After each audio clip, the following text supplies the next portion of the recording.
नमस्कार दोस्तों, जय श्री कृष्ण, राधे राधे। दोस्तों, सच्ची श्रद्धा से कमेंट्स में जरूर लिखें जय महालक्ष्मी, जय माता दी। दोस्तों, माँ लक्ष्मी सदैव आप पर अपनी कृपा बरसाती रहे। दोस्तों, कुछ लोगों को शास्त्रों की अहमियत के बारे में ज्यादा जानकारी नहीं होती, लेकिन पौराणिक कथाओं और कई प्रथाओं से यह सिद्ध हो चुका है कि हमारे घर के भीतर ही कई ऐसे संकेत छुपे होते हैं जिनके बारे में जानना हमारे लिए अति आवश्यक है। ये संकेत आपके जीवन को पूरी तरह से बदल कर रख सकते हैं, राजा को रंक और रंक को राजा बना सकते हैं। ज्योतिष के अनुसार जब दरिद्रता और गरीबी आप पर हावी होने लगती है तो आपके घर की कई चीजें इशारा करने लगती हैं। आज हम आपको बताएंगे क्या आपके घर में गरीबी आने का संकेत आपको कैसे मिलता है। दोस्तों, वास्तुशास्त्र को आमतौर पर दिशाओं का विज्ञान माना जाता है। कई बार घर की छोटी छोटी बातें जो सामान्य लगती है वो सफलता में रुकावट बन जाती है। जैसे अगर घर में कोई परेशानी दस्तक देने वाली होती है तो उसका सीधा असर घर में लगे तुलसी के पौधे पर तुलसी का पौधा पूरी तरह से सूख जाता है। तो दोस्तों, चलते हैं और सुनते हैं गुरुजी से कि वो क्या कहते हैं इसके बारे में। सभी को एक बार फिर से स्वागत है, जिससे घर में मुसीबत और दरिद्रता आने का सबसे बड़ा संकेत मिलता है। सिर्फ तुलसी ही नहीं बल्कि घर में लगे अन्य पेड़ पौधे भी हमेशा हरे भरे रहने चाहिए। बात का भी ख्याल रखें कि मासिक धर्म के दौरान कभी भी महिलाओं को पेड़ पौधों में पानी नहीं देना चाहिए।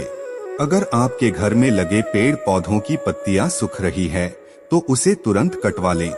इससे आपके ऊपर कर्ज बढ़ने की सबसे ज्यादा संभावना बढ़ जाती है। रसोई घर में रात के जूठे बर्तनों को नहीं छोड़ना चाहिए। रसोई घर में पड़े रात के जूठे बर्तन और तवा कढ़ाई अगर आप जूठे छोड़ देते हैं तो घर में गरीबी आने का सब इससे बड़ा कारण माना जाता है।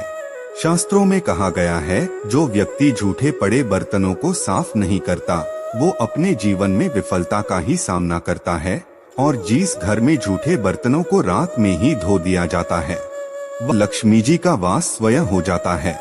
भूलकर भी अपने सोने वाले कमरे में पलंग के सामने आईना नहीं लगाना चाहिए। ऐसा माना जाता है कि अगर पलंग के सामने आईना लगा हो तो इससे पति और पत्नी के बीच के रिश्ते में कड़वाहट पैदा होने लगती है। इतना ही नहीं, इससे घर की आर्थिक स्थिति पर बुरा प्रभाव पड़ता है। इसके अलावा कमरे के बीचों बीच पलंग रखने से भी बचना आपको चाहिए। इससे व्यक्ति थका और तनाव से घिरा रहता है। इसके साथ व्यक्ति के कार्य में बाधाएं भी आती है और उसे परेशानियों को भी झेलना पड़ता है। घर में दूध उबलकर गिरना भी अशुभ माना जाता है। इससे अचानक आपके ऊपर पैसों का खर्च बढ़ सकता है। घर में लोग बीमार रहने लगते हैं। साथ ही ऐसा होने से पारिवारिक जीवन भी अस्त व्यस्त हो जाता है। इसीलिए आगे से इस बात का जरूर ध्यान रखना चाहिए और घर में उबलते हुए दूध को गिरने से बचाएं। कुछ लोग अक्सर अपने घरों में बाथरूम के दरवाजे को खुला छोड़ देते हैं, लेकिन ये गलती आपके लिए काफी भारी पड़ सकती है। घर में बाथरूम का दरवाजा कभी भी खुला नहीं छोड़ना चाहिए। बाथरूम का इस्तेमाल करने के बाद दरवाजा बंद करें। दरवाजा खुला रहने से घर में नकारात्मक ऊर्जा बनी रहती है और दरिद्रता का वास होता है। अगर आप घर से बाहर जाएं और आपको लौटते समय घर के बाहर छिपकली के दर्शन हो जाएं, तो इसे शुभ माना नहीं जाता। घर के दरवाजे पर छिपकली के दर्शन होने से आपका बुरा वक्त शुरू हो जाता है। कैसे में आपको बुरे वक्त के लिए स्वयं को तैयार रखना चाहिए और हिम्मत से काम लेना चाहिए। अगर आपने कोई नया घर लिया है और उसमें मरी हुई छिपकली मिल जाए तो आपके ग्राहक प्रवेश से पहले आपको पूजा हवन इत्यादि जरूर करवा लेना चाहिए। अगर आप ऐसा नहीं करते हैं तो उस घर में रहने वाले व्यक्ति की तरक्की कभी भी नहीं हो सकती। दोस्तों, घर में देवी देवताओं की तस्वीर कभी आमने सामने नहीं लगानी चाहिए। ये वास्तु दोष घर में कलह और विभिन्न तरह की परेशानियों को जन्म देता है। इसीलिए इस बात को हमेशा ध्यान में रखें और गलती करने से बचें। दोस्तों, घर छोटा हो या बड़ा वो साफ सुथरा अवश्य होना चाहिए, क्योंकि स्वच्छ घर में ही माँ लक्ष्मी और देवी देवताओं का वास होता है। स्वच्छ घर में रहने वाला परिवार ही हमेशा सुखी और समृद्ध रहता है। साफ सफाई की दृष्टि से झाड़ू एक महत्वपूर्ण भूमिका निभाता है। उसका प्रभाव वास्तुशास्त्र के हिसाब से घर और घर में रहने वाले लोगों के जीवन पर भी पड़ता है। घर की स्वच्छता को बनाए रखने में झाड़ू का उचित प्रयोग महत्वपूर्ण है। घर में किसी मेहमान का आगमन हो या त्योहार हो, उनके आने से पूर्व घर में झाड़ू से घर की सफाई की जाती है। स्वच्छ घर ही सुंदर लगता है। झाड़ू लगाना जितना जरूरी होता है, उतना ही झाड़ू का रखरखाव भी जरूरी है। झाड़ू कब और कैसे लगाना चाहिए, झाड़ू कहाँ और कैसे रखनी चाहिए, जादू किस दिन आपको खरीदना चाहिए, किस दिन घर से बाहर करना चाहिए। वास्तुशास्त्र के अनुसार झाड़ू के प्रयोग से संबंधित कुछ नियम बताए गए हैं, जिससे घर की आर्थिक स्थिति और लोगों के जीवन पर प्रभाव पड़ता है। इन नियमों का पालन करके घर में उत्पन्न सभी प्रकार के दोष और घर में रहने वाले लोगों पर आए संकट को दूर किया जा सकता है। झाड़ू से संबंधित कुछ महत्वपूर्ण बातें हैं जो वास्तुशास्त्र के अनुसार शुभ मानी जाती है कि झाड़ू लक्ष्मी जी का प्रतीक माना जाता है। अर्थ है, झाड़ू से संबंधित बातें हमारे जीवन में लक्ष्मी की कृपा का भागीदार बनती है। पुरानी काल से झाड़ू से संबंधित अनेक मान्यताएं, परंपराएं, शगुन अपशगुन बातें बताई गई है और वास्तुशास्त्र में भी इसके प्रयोग से संबंधित बातें उल्लेखित है। पहली बात, नहीं झाड़ू खरीदने का शुभ दिन कौन सा है? तो आपको बता दें कि वास्तुशास्त्र के अनुसार नई झाड़ू मंगलवार, शनिवार और रविवार के दिन खरीदना शुभ माना जाता है। अगर घर में झाड़ू पुराना हो गया है या टूटा हुआ है, उसे तुरंत घर से निकाल देना चाहिए। उसके स्थान पर शनिवार को नया झाड़ू लगाना शुभ माना जाता है। इससे घर के दोष दूर रहते हैं। लेकिन अगर किसी परेशानी की दशा भारी है तो झाड़ू किसी अन्य शुभ दिन खरीदना चाहिए। ज्योतिष शास्त्र के अनुसार झाड़ू को फेंकना या खरीदना शनिवार के दिन शुभ होता है और झाड़ू ऐसी जगह फेंक देना चाहिए जिस पर किसी का पैर ना पड़े। शाम से पहले ही नया झाड़ू खरीद लेना चाहिए। उसके बाद झाड़ू खरीदना अशुभ माना जाता है।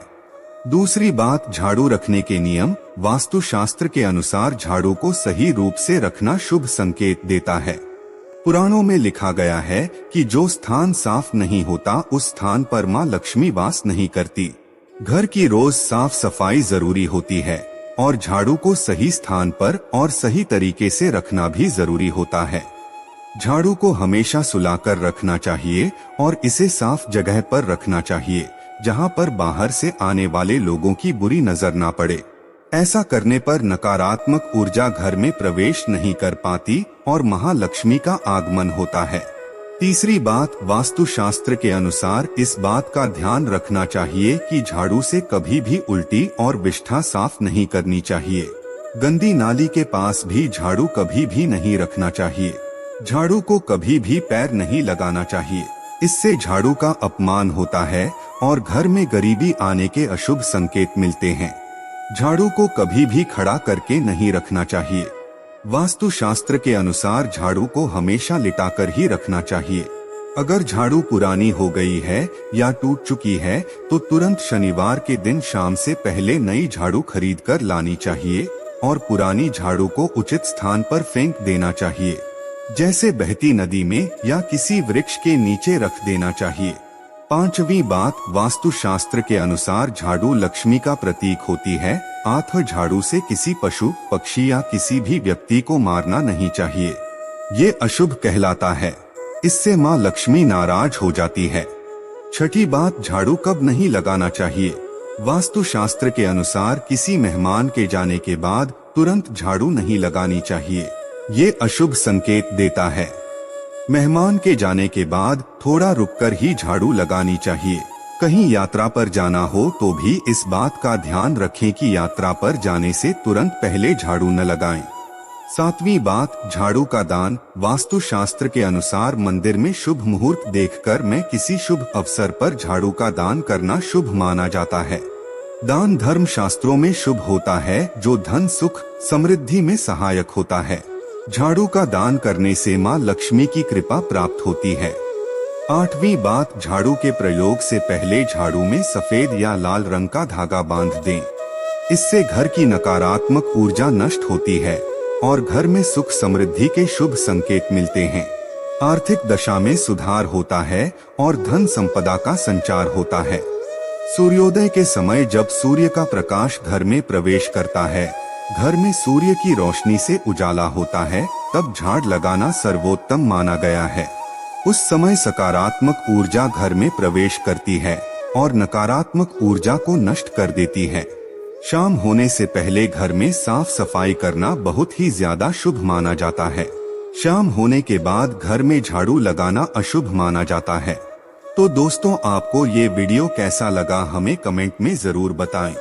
इस वीडियो को लाइक करें, अपने दोस्तों के साथ शेयर करें और हमें सब्सक्राइब करना ना भूलें। और हाँ, इस वीडियो से कोई भी सवाल है तो आप कमेंट बॉक्स में जरूर लिखें, और आपके पास कोई भी सवाल नहीं तो यस लिखें, क्योंकि यस लिखने से वीडियो बनाने का मोटिवेशन मिलता है। धन्यवाद।